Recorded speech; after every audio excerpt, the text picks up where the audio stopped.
Hi everyone, welcome back to the channel.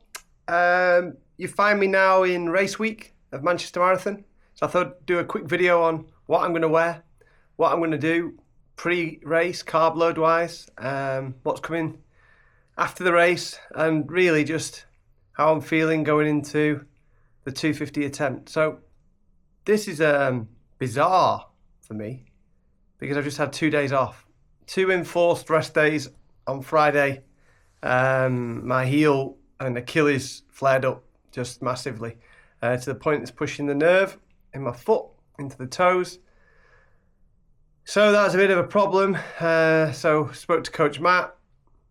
2 days enforced rest, ice, Normatex, heat, Theragun, massage, elevation, TENS machine, stretching, loading, and I've got hopeful that today got a 35-minute run on the Monday. That's going to hopefully mean the pain's down and we can get on the start line feeling pretty good. So this could be preemptive. Let's hope it's not. But this is the plan for Manchester Marathon, which is happening on April the 27th, same time as London Marathon and Blackpool Marathon. So I'm going to quickly go through a few things that you guys may or may not know or find interesting. Hit me up in the comments. Obviously my Strava has been quite quiet this weekend, but all my runs and all the training is on Strava, the Thechippyrunner, and yeah, I'm looking forward to, after a couple of days of enforced rest, to getting a few runs in this week and towing the start line on Sunday. Now, saying that, my race number now 1385 Red Wave. Now 1385 is a very special number to me. 2 Sundays ago, I was 40 on the 13th of April, 1985. I was born. So to have the number of 1385 at Manchester is only a good omen. I'm very, very superstitious. I'm a nightmare. Yeah, magpies, cracks, you name it. I am the king of superstition. So 1385, well, it's a great number. Really, really makes me stupidly, I know, feel confident of the 250 attempt. So here we go, carb load. Now I'm going to carb load Thursday night into Friday low. I say Thursday night. I'm going to start Thursday night thinking Friday eating more, but Saturday is going to be around 550 grams. So I've already put that into MyFitnessPal. So I'm going to have 3 Strykers. Now these are 90 grams each. So I've had them all the way through the block. I find them to go down really well. So there's 270 grams of carbs. I'm going to have my normal porridge and banana for breakfast. I'm going to have very, very simple chicken and rice for lunch.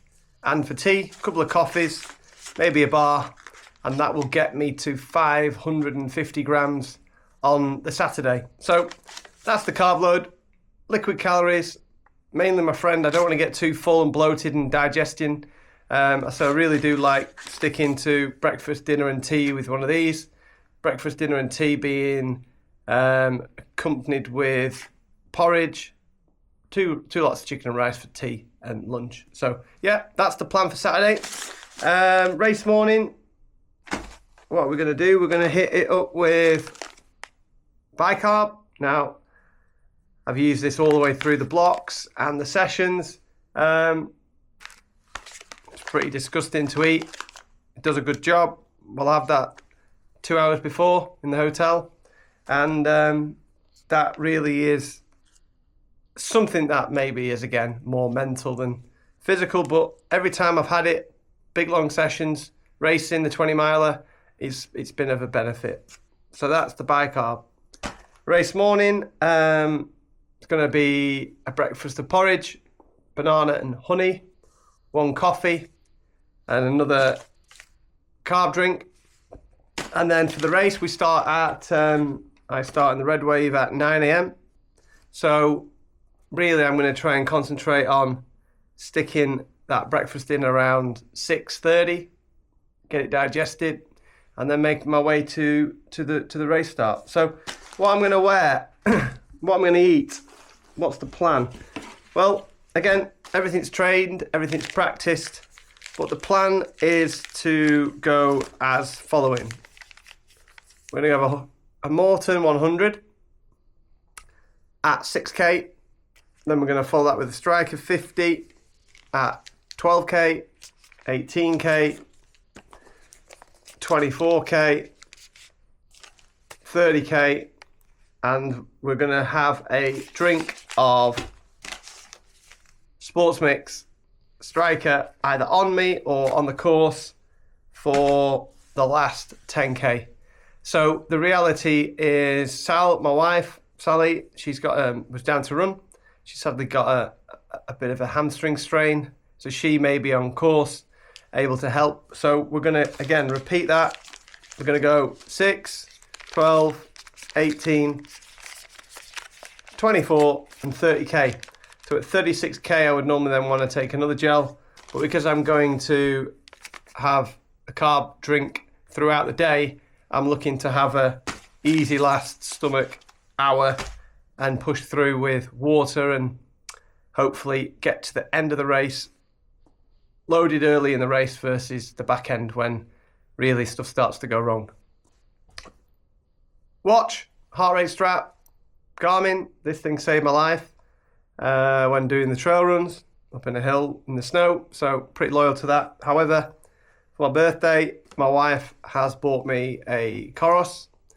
I can't use that for the race, too superstitious, so that'll be getting tried after Manchester Marathon on the way to Chicago in October to see which one wins. Let's see.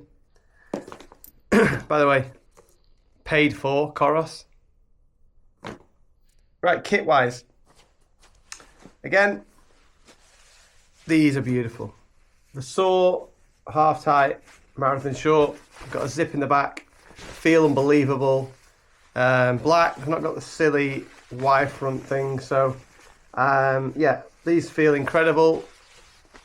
Beautiful, soft, light, make you feel pretty fast. So that's the top. Now, if I don't see Sal, and I know a lot of people hate this, but obviously I want to carry a gel now because I'm used to doing ultras and 100k race and 50k races.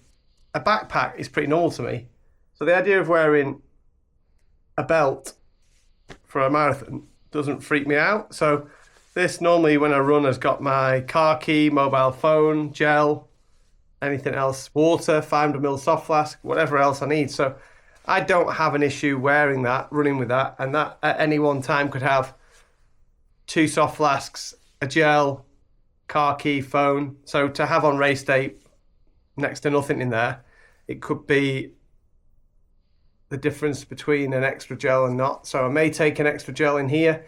If I don't see Sal, then that will be the plan. Vest. This is pretty sexy, to be fair. Again, my wife has treated me for my Christmas present last year. The Soar graphene. It's absolutely beautiful. It feels like you could rip it, but it's as strong as an ox. It's really breathable, looks great, and feels really special. So that's the top. Soar short, Soar top. Now, the shoe. What shoe is going to go with these socks? These are the Shyu Socks. I like them a little bit longer, so I've gone for the, is it the crew cut? Oh, God knows. But the ones that aren't ankle snappers, they go up my ankle, and honestly, I don't get paid for this. Benny's Running's code was used for me. I didn't believe all the hype. I put these on, and these are like the best socks I've ever worn. Like thick, grippy, feel rich, feel comfortable, no slip, no blisters. So they're going to get literally kept like that, ripped open and used on race day. So to go with these beautiful socks, we have a box fresh, unworn pair of Metaspeed Sky what they called. I've got in trouble with YouTube before on this. Jesus Christ. The red soles. Sky Paris. So these are the ones I wore when I did Chester, and then I went to the black soled ones for Valencia. I definitely prefer the Sky Paris, the red soles for me because I'm thick and simple. I prefer the red over the black. This colourway is going to look absolutely fire on race day, and I just feel, why change a winning formula?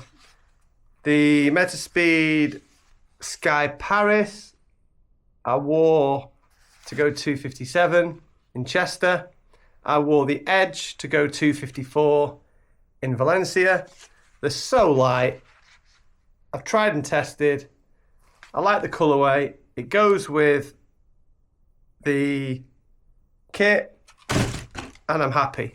If I'm happy, then the pain of whatever's going to happen on the 27th of April will fade into complete insignificance. So that's the plan. I will leave the racing plan until I know I can physically run. I'm doing this video today to give myself a bit of a cheer up. It's been a rough couple of days. It's been a rough week or two since the taper started, to be frank. The second I've come off running 130k, I seem to have gone backwards. But that's to be looked at post-race. Lots of work to do on the Achilles, lots of work to do on the calves, lots of work to do on maybe a rest day or a recovery day, or as I'm calling it, a rehab day. Obviously, we'll speak to Matt post-Manchester. The plan is 249.59. Whether or not I'm quite in that shape, I'm unsure. For that to be achieved, that's 401 per K. So let's see. Appreciate you watching. Over 200 followers now. I appreciate you. Thank you. We're doing honest work. We're going slow. I'm being as transparent as I can with shoe reviews, with race reviews, with previews, with what I'm eating, what I'm drinking. Please like and subscribe, and anything in your comments, I'll try my absolute best to answer. These influencers who just don't get back on Instagram or on YouTube really do fill my head in, because people got them there and then they just suddenly forget to reply. So anything I can do in terms of help, what the plan is, I'm always 100% committed to replying back. All the best for the marathon at the weekend. Anyone racing Manchester, anyone racing London or Blackpool, anyone racing later in the summer, keep training. Have a great day.